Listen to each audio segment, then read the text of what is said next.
But yes, if you had children, you were exempt from this. There were other ways that did it, but this is for able-bodied adults, people who didn't have diseases, people who were able to move and function in society, and who did not have children. They had to work for their welfare. And Americans overall agree with this. It happened in the 90s. It was very successable. It happened in New York. It was very successful.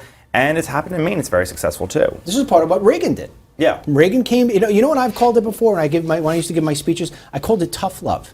It's tough love. America needs a dose of tough love.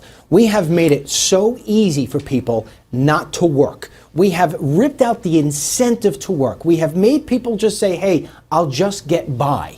And so that's why we need somebody who's going to be tough. Right. And Paula Page, if this practice was taken to all 50 states, and estimates would change state by state, but they said it's going to save about $9 billion in taxpayer money that we're simply wasting on people who, Americans don't mind helping out the poor. They don't mind helping out people down on their luck for short periods of time.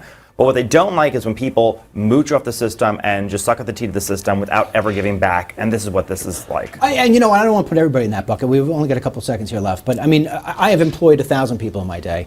And I know what happens. When people don't have anything to look forward to every single morning, when they've looked for jobs and there's nothing really out there, they get into a rut. America is in a complete rut. We need somebody to kind of give them a punch in the arm, say, you can do it. And if you don't do it, I'm cutting you off. And you'll see everything pop up.